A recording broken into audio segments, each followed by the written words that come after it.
Yolanda Adams, the gospel queen, Grammy winner, and woman millions looked up to, had the voice of an angel, the heart of a fighter, and the world at her feet until it all came crashing down. She was quietly robbed of everything, but not by strangers. It was by people close to her, and what happened behind the scenes will shock you.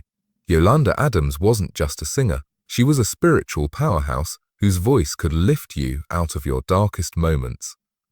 For decades, she was a rock in the world of gospel music, breaking barriers and making history. But behind all the awards, praise, and beauty, there was a storm that no one saw coming. You've heard her singing, but have you heard her story? This video takes you through Yolanda's life, including the lawsuits, betrayals, quiet fights with people she used to trust, and the industries that tried to silence her. We'll look at the truth behind the headlines and the events that almost cost her everything. And here's something you won't hear on the news. Was she targeted for standing up for herself in the industry? Was she financially manipulated? And why did some people in her inner circle turn their backs on her when she needed them most? What you're about to learn could completely change how you see church music and Yolanda Adams herself. Now this is where things start to get interesting. Yolanda Adams' story didn't begin in luxury, it began in the pews of Houston, Texas. Born on August 27, 1961, she grew up in a religious Christian home as the oldest of 6 children. Her voice was a gift, but her spirit was the real miracle. By her early 20s, she wasn't just singing gospel, she was changing it. Her first album, Just As I Am, released in 1987, didn't break the charts, but it did break down barriers. Yolanda's voice had the soul of Mahalia Jackson and the innovation of Whitney Houston. It was clear that she wasn't just a singer. She was a movement. By the late 1990s, when her album songs from the Hard and Mountain High Valley came out, Low started to dominate not only the gospel charts but also the R&B charts in 2002. She appeared at the Super Bowl and was even asked to sing for President George W. Bush in everything from Sunday morning sermons to primetime TV. Yolanda Adams became the voice and face of gospel in America, but with fame comes criticism. Behind the scenes, traditional gospel leaders said she was too mainstream and commercial, and they said she was watering down the gospel message to become famous in other areas. In church groups, it was said that pastors pulled her away from the community that had helped her and started to question her commitment to the gospel message. This is where things start to get scary, because that backlash would only be the start. Yolanda didn't give up. She kept going with class, grace, and faith. But as she rose to fame, the first signs of betrayal started to show, not just from people in the church, but also from people who said they would support her career and finances. But before we talk about those shocking betrayals, let's talk about her personal life and the man who changed everything in 1997. When Yolanda Adams married former NFL quarterback Tim Crawford, it looked like the perfect match. Fans who were both powerful and driven praised the union, thinking that the two religious public figures would only get stronger together. But as we've seen with many other celebrity marriages, what the public sees is rarely the whole story.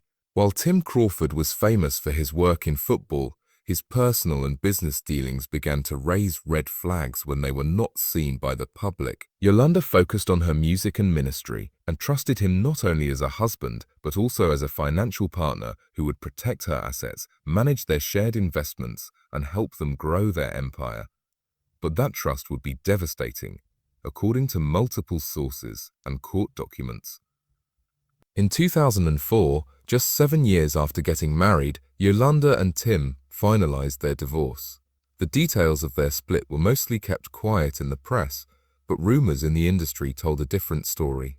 There were rumors that Yolanda was misled about some financial deals and that large amounts of money were sent through joint accounts to deals she never agreed to. There were also rumors of emotional strain, fights over control, and a lack of openness.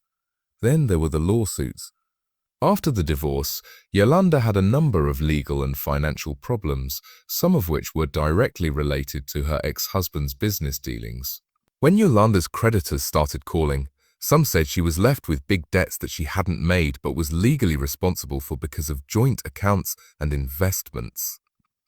Imagine being a global gospel icon praised on stage and loved by millions, while quietly drowning under the weight of financial betrayal. Fans had no idea because there were no public breakdowns or drama-filled interviews. Yolanda Adams did what she always did. She kept singing, kept smiling, and kept going. But inside, she was fighting to rebuild everything she had lost. And here's the twist. Nobody expected, because even as Yolanda tried to recover privately, the music industry itself began turning its back by the late 2000s. Yolanda Adams should have been at the absolute peak of her career. She had platinum albums, Dove and Stellar Awards, a Grammy, and even her own morning gospel radio show that aired nationally. But as her personal life spiraled into legal and financial chaos, the gospel industry, often hailed as tight-knit duo, and faith-driven, became surprisingly quiet. The silence wasn't just painful, it was calculated. Some within the gospel circuit reportedly began distancing themselves from Yolanda. Rumors spread that she was too Hollywood, too outspoken, too polished. Producers and promoters quietly pulled away. Long-time collaborators stopped calling. Some gospel networks and stations allegedly reduced her airtime or refused to play her newer tracks, citing a shift in style or message. But the truth, it had more to do with control. Yolanda Adams wasn't just an artist. She was also a businesswoman, a brand, and a black woman working in a field that still has problems with gatekeeping and male standards. She didn't need a name to describe her, and she didn't need approval. That made her dangerous to a system that wanted gospel artists to be humble, obedient, and quiet. She wouldn't play small, and that refusal paid off behind the scenes. Yolanda was sued by creditors because her ex-husband had bad money habits, and also by people in the entertainment business who said he broke a contract or wanted to take control of her masters and publishing rights. In one case, Adams reportedly fought to reclaim full ownership of her older catalog music that was still making money years after it was released.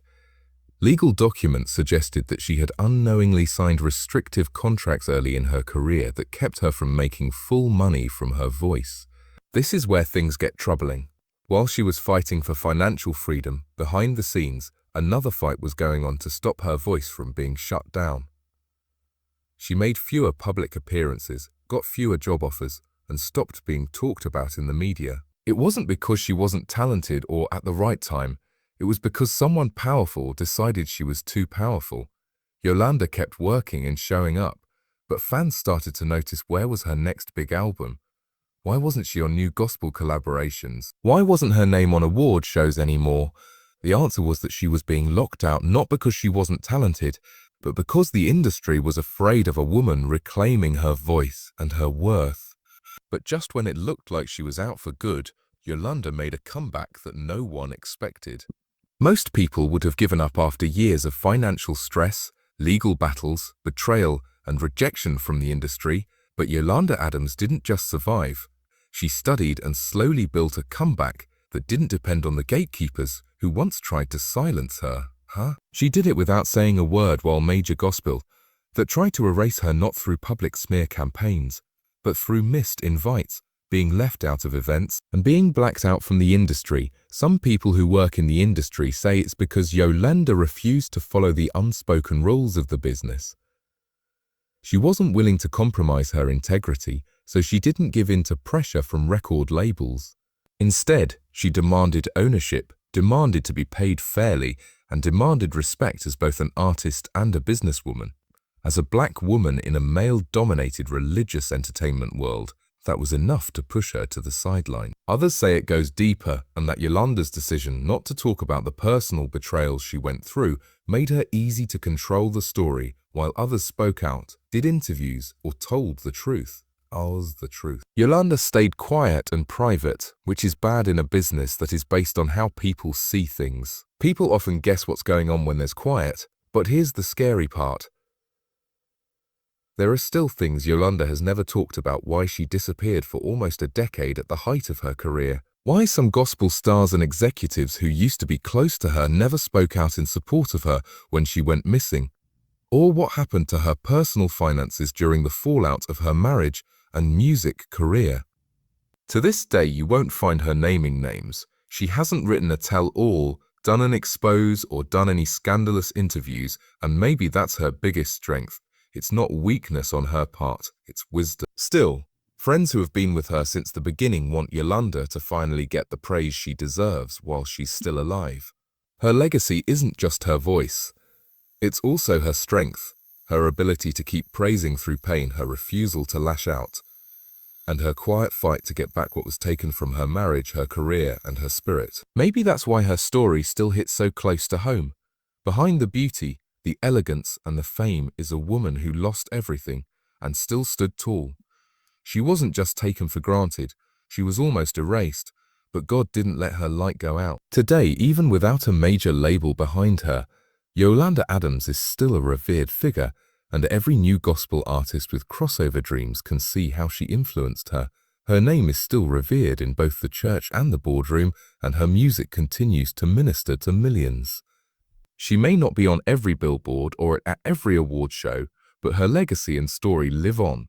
That's why we tell these stories. Sometimes the most powerful testimonies are the ones that are spoken in silence. What do you think? Was Yolanda Adams unfairly pushed out by an industry she helped build? Were her personal struggles used against her behind closed doors, or did she just choose to walk away and find peace? Let us know in the comments below.